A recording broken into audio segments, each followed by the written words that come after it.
And as a short introduction, I am here with Copeland Davis. Copeland is a piano virtuoso. He's an accomplished arranger, a national treasure, a mentor to me, and most importantly to me, he's my friend. Yes, you're my friend too. For sure, and I appreciate that. All right, man. Yeah, we're doing all the COVID stuff for you, because personally, we would shake hands, but yeah, we're not masking up. We're good. We're at least half of 6 feet apart. So at any rate, though, he'll be performing on August the 29th at Delightful Kitchen Wine and Piano Bar, which is right behind us. Actually, right now is Aramis playing there, a 19-year-old virtuoso. He's great. Thanks for saying so. Great guy, great find. And Copeland's going to be playing 2 shows, one at 7 and one at 8 p.m. So get your tickets, get in touch with us, and don't forget that in between that we do have live entertainment every night, with the exception of Sunday and Monday. Copeland, first of all, I'd like to thank you for agreeing to this talk, and it is awesome to have you here today. And it's awesome to have you here today and promote the upcoming performance, which we got a sneak peek of for you guys that are tuned in. All right, good stuff, because he has to check out the equipment to make sure everything's working right. Oh, yeah. But at any rate, though, I have a couple questions for you there. Absolutely. Just like loose questions there. And actually, to be honest with you there, sports fans, a lot of these questions are personal for me that I always wanted to ask them anyway, so this will be fun.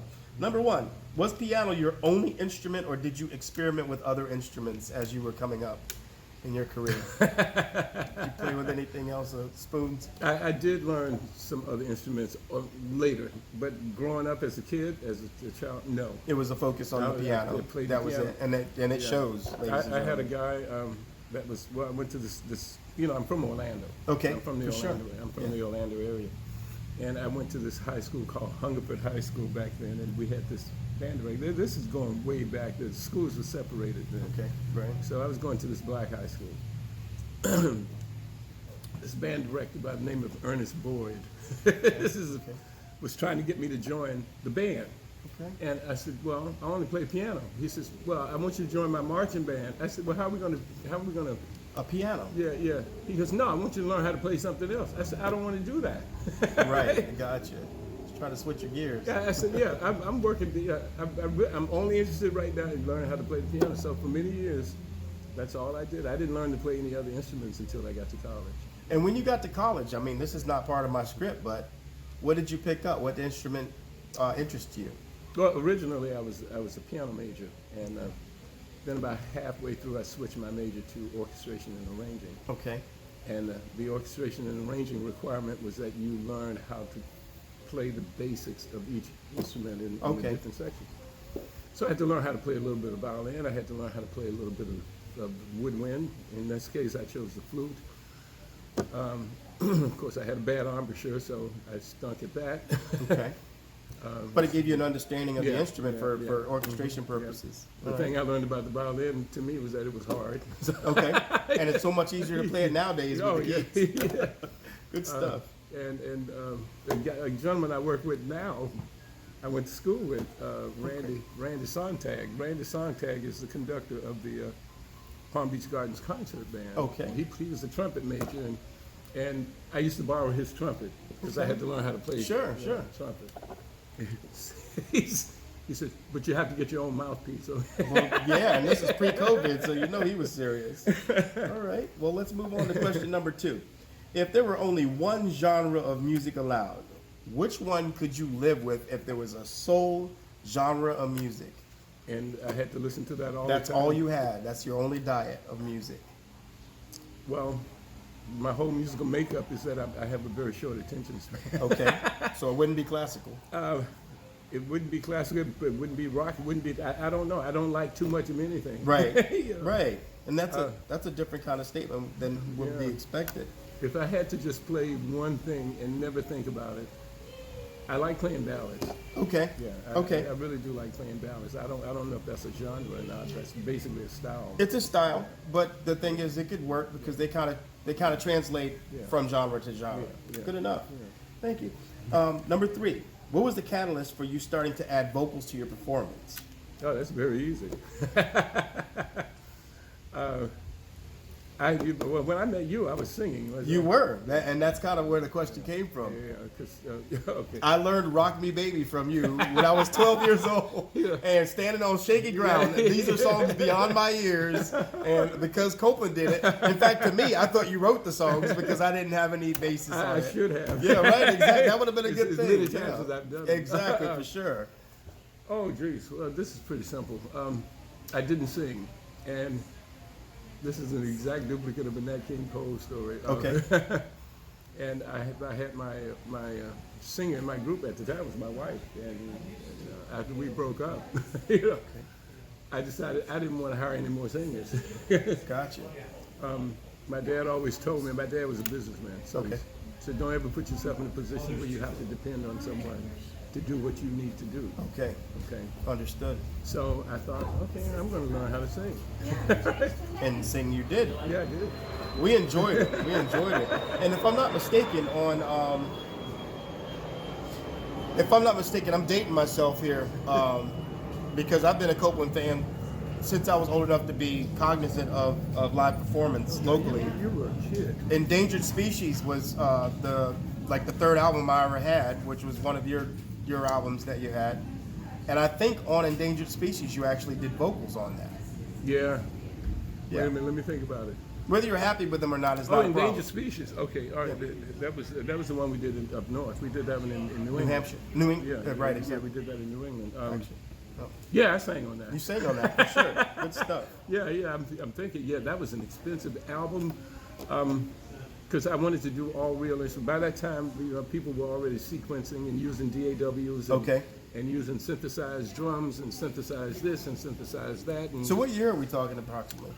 Like 81, 84? that was back in the Early 80s. no. When did I release that? It was late. That was in the 90s. We did Really? That, yeah, we did that one in the Okay. 90s. In the 80s, we were here Okay. in this area. That's where I met you here. And we did.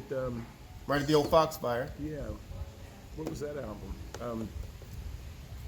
Forbidden. Totally Outrageous. Okay, Totally Outrageous. Totally Outrageous. Right. album. I remember Yeah, that. yeah. I remember that when I Yes. had that. I had everything. Yeah, we did. Actually, I still have it. At my We were, mom's. we were up here. We put the whole concept together up here in Stewart, and we actually went down to Miami and did the album. Stuart, you're on the map. You're on the map, Stuart. A lot of things happen. As a matter of fact, a few feet away from where we stand presently. Let me move on to the next question. This one's a huge question. right.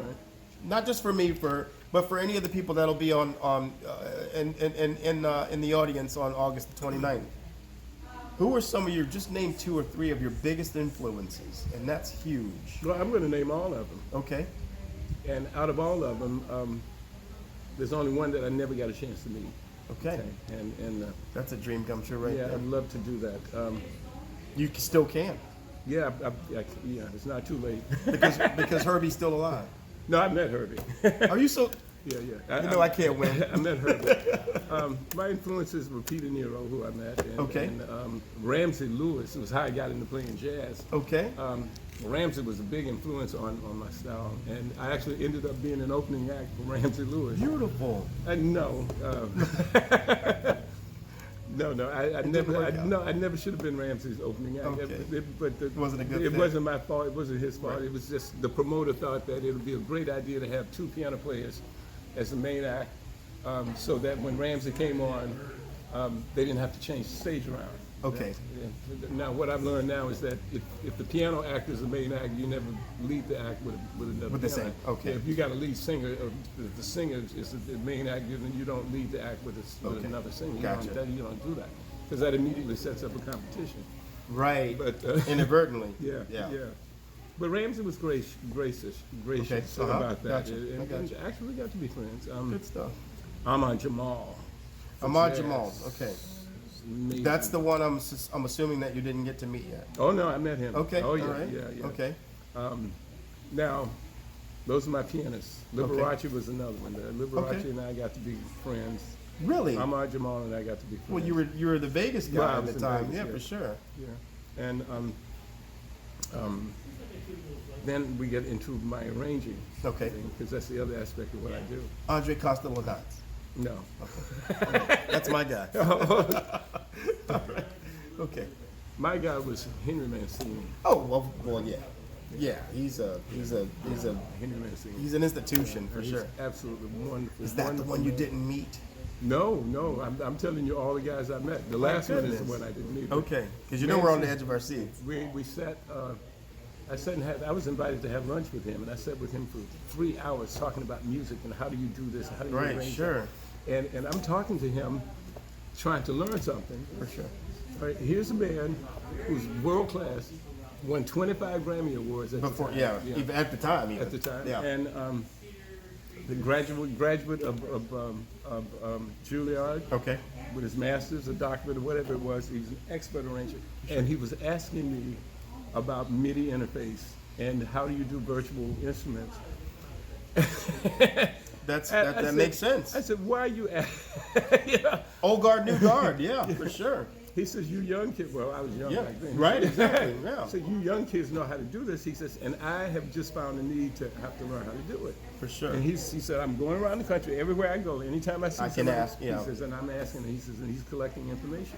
And that's the one thing I learned from Henry Mancini is that you never stop learning. Exactly. You don't It ever doesn't get to end. the point where It you doesn't think end. you know it all. You Yeah. never know it all. For sure. Which is true today. Yeah. Burt Bacharach was another one. I met him in Vegas. Paul Anka introduced me to Burt Bacharach. Who else? Dum dum dum dum dum dum dum dum. I got you. Not Severinsen, but I'll think of him in a minute. Luminaries all. Yeah. Luminaries all. I'm gonna But move the forward. only one I didn't meet Okay. is Quincy Jones. Ouch. I want to meet Quincy Jones. I have You never better do met it Quincy quick, 'cause Jones. I saw his last video. Quincy's actually on the new David Foster. Have you seen the new David Foster? David Foster I met. Did you see the video? No, I haven't seen it, but you gotta watch he's that. showing up on a lot of people's records. He lately. has A lot of been people's all videos. places that I didn't even know he was. Well, I knew about Earth, Wind, and Fire, but Yeah. I mean, so many places. Celine Dion. All right, here's a quirky question here, and I kind of know the answers to some of these, but I have to ask them for you guys. Have you ever scored for film? Yes. Yeah, I scored for film, and I had to learn a very, very harsh lesson about how music is, how you get hired to score for film. I've done it twice. Okay. And both times, I ran across the same problem. Okay. There was a TV series called Mama Flora's Family that was based on Roots. Okay. Okay. I remember it. And I wrote a piece of music for that. And the screenplay writer was a friend of mine, and he submitted the music and to the producer, to the director and the producer. And they said, well, great, that's nice, but we're not going to use the music. Gotcha. Same thing with The Man Who Loved Women. That was a Burt Reynolds movie. That one I'm not familiar with. I'm familiar with Mama Flora. The Man Who Loved Women, I scored a love scene Okay. thing in there for him. And I submitted it through Burt Reynolds, and I didn't get that either. And it was when I met Henry Mancini. Gotcha. I said, you stole my Grammy Award. We were joking. You said, you stole my Grammy Award. He said, how did I do that? I said, I wrote this love song for The Man Who Loved Women. He goes, oh yeah, I won a Grammy for that.